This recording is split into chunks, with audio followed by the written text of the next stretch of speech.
good, my people? It's your boy Denzel FX. I'm back again with another video. As you can see, I've got a special guest over here. I'm going to let him introduce himself. Yo guys, what's good? My name is Mike. I'm a full-time Forex trader. Been trading 2.5 years. Yeah. So the reason why this is a special episode is because I actually started to learn how to trade with this guy to my right-hand side over here.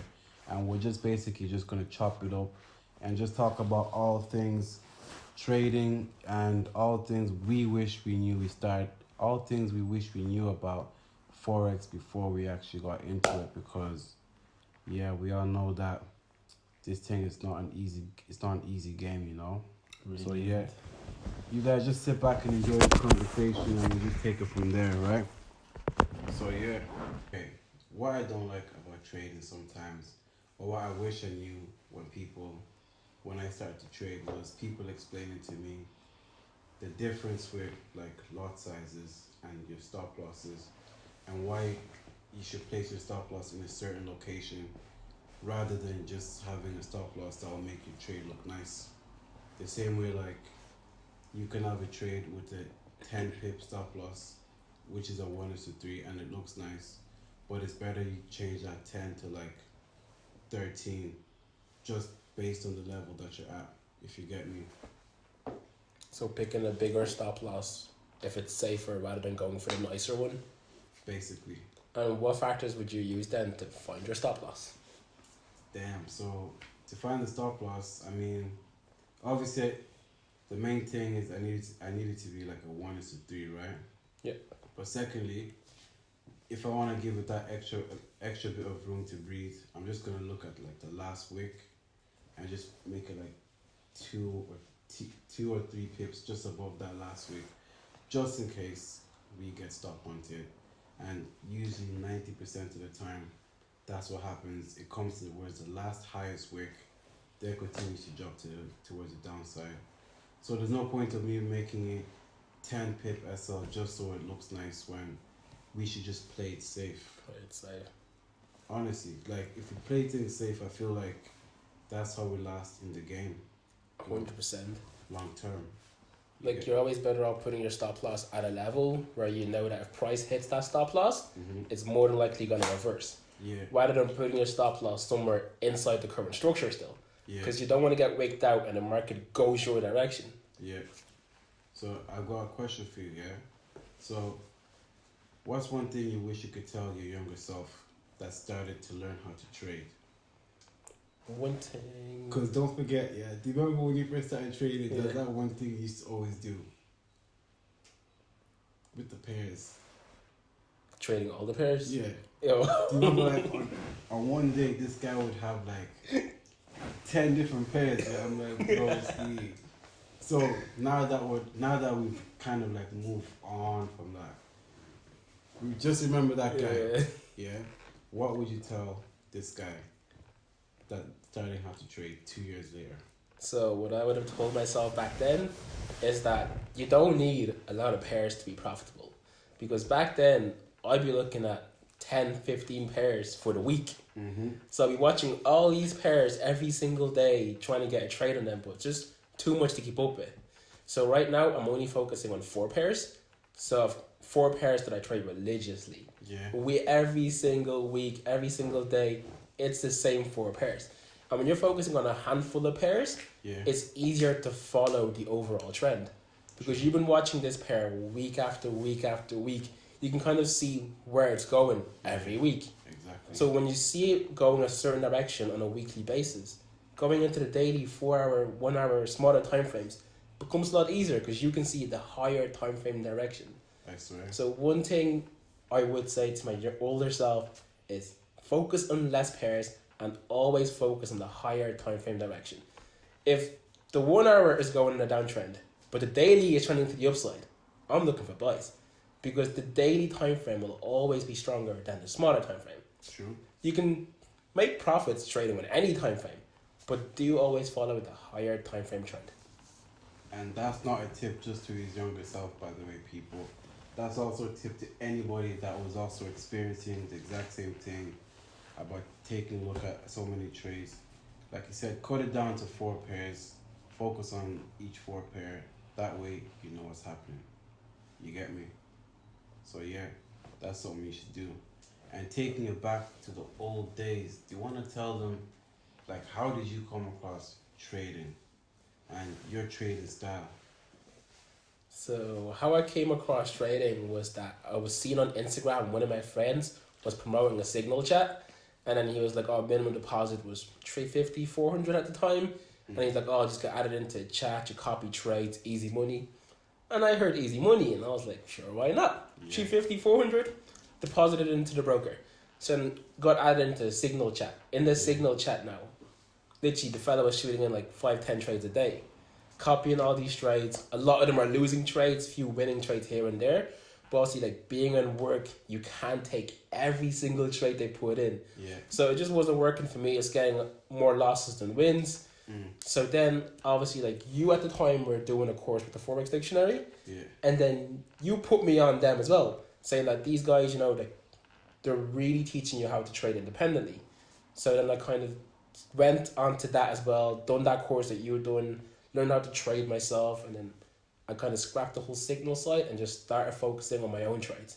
Alright, question. Do you feel that, let's just say, like you said, I helped, not that I helped you, yeah, but I referred you to this thing, yeah? Do you feel like normal people that learn how to trade or that go through trading through signals, after losing them 10 trades in a row or whatever, do you believe that they'll be like, you know what, this leaves a bad taste in the mouth with what trading is? Because obviously, like you said, boom, you don't know what trading is, you find out this page on Instagram, you deposit your hard-earned 300, 400 euro to be losing 10, 15 trades back to back or whatever. Yeah. Don't you think that leaves like a bad taste for signals? It leaves it, both signals in general are bad, in my opinion. Yeah. Because I feel like you're not going to make money copying someone else's trade on signals. True. If it was that easy, anyone can just get a challenge, join a signal chat, just copy the trades and make money. And even with signal chats as well, you're not on your phone all day long waiting for that notification to come in to take the trade and then manage it whenever they are managing the trade. So, like, I do recommend that, like, trading yourself is the best way to go. And it will last you long term. Long term. You heard it. Signals. Y'all guys know how I feel about signals, man. It's one of those things. Learn how to do it yourself so you don't have to depend on somebody else to do it for you. That way, like, just learn the skill. I feel like once you learn the skill, you can then maybe do what you gotta do. Because you know the saying, you can teach a man how to fish or take the man towards the fish or whatever the saying is. Yeah, you can teach a man how to fish. Teach a man how to fish, something. You save him for life because he can do it himself. Exactly, but if you just feed him the fish, he'll just eat for that one day. So, what's the point of doing that? When if you teach him how to fish, he's doing this thing for the rest of his life with longevity. And the only thing about learning how to fish is that it will take time and effort. Yeah. If I'm showing you how to fish, on the first day, you're not going to be catching 5-10 fishes. True. Like, it's going to take time. You have to build the skill. And the same thing goes with trading. Like, trading, you're literally diving into an infinite pool of money. You're not going to be making thousands, millions, or whatever as quick as you think you are. But when you first start off, though, and you place your very first trade, and it goes into the blues, you're like, this was so easy. I only had to click a button on the phone. But nah, it's not that easy. And a lot of beginners get caught in that trap by when they see how easy it is to place the trade, that they're like, you know what, let me increase my lot sizes now so the blue numbers get a bit bigger. Yeah. And, like, you will get beginner's luck early in, but luck will not last. Yeah. Because you can grow your account significantly with beginner's luck and lose it all literally in one day. I swear. What would you say as a trader, Doesn't matter. We're just going to take away the beginner side of things. Let's just say intermediate and advanced. Intermediate and advanced, what is the common denominator for a trader? Actually, we'll put in beginner as well, We'll leave advanced out. So let's say beginner and intermediate, right? What would you say is the common denominator on why they're not progressing to becoming an advanced and a professional trader? I feel like the main issue between those type of traders, why they're not progressing as much as they want to, is that they're too focused on the money aspect of it. True. Because when you think about it, like, you're trading to, in reality, make money. Yeah. That's what you're trading for. But money can be your only focus. You have to focus on the skill set first. Yeah. That will then lead to the money coming automatically. Same thing back to the example of teaching a man how to fish. If I'm teaching you how to fish and you're only focused on the fish, you're not going to focus on the skill set involved in catching the fish.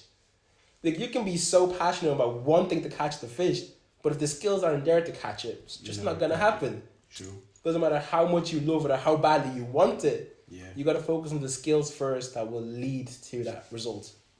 Simple as that, my people. Learn how to do the thing. Put the time in. And once you put the time in, I feel like afterwards, that skill becomes something that will last with you for the rest of your life. Right. You might not be able to, like, trade for one day or whatever, but once you know how to actually do it, learn the basics, learn the psychology, learn the market structure, you could just then, like, not trade for 1 week, trade the next week, boom, 1%, 3%, or whatever that may be. You can even teach your goddamn son, mother, uncle, dad, you get me, your whole family members, how to actually do this, all from your laptop. Like, people need to understand, your laptop and your phone can literally be like an ATM machine. Once you learn the skill, like, would you say skill and hard work are the same thing, or hard work beats skill, or skill beats hard work? Hard work beats skill any day. Hard work beats You can be skill. skillful, but if I'm working hard, I'm going to be better than you over time. True. Work hard on your skill, then your skill will work hard. You get what I'm trying to say? Wow. But yeah, that's literally it. I've got one more question for you here, since we're gonna wrap this thing up here. We're running out of time, my people. So, to anybody here that's beginning their Forex journey going into 2023, since we're starting off the year, what do you recommend that they do as a trader, inside or outside the market? You can recommend books. You can just give them your own 2 cents. So what I would recommend for anyone going into the new year as a trader is don't be as money hungry. The money will come the more you focus on building your skill, and also work on yourself outside trading. Because when you work on your mindset out of trading, you'll become a better person working on yourself, like personal development. And once you become that better person, the better version of yourself, you can also become a better trader. Because like you in trading and you outside trading work hand in hand together. So the better you work on yourself outside of trading, the better you will be inside the market too. Okay. And that's that, my people. It was good having you. It's good being here. He will be making another guest appearance very, very soon, my people. But we'll leave it at that for now. You already know. Happy New Year to everybody watching. Let there be peace in the Middle East. And let my brothers and sisters be safe.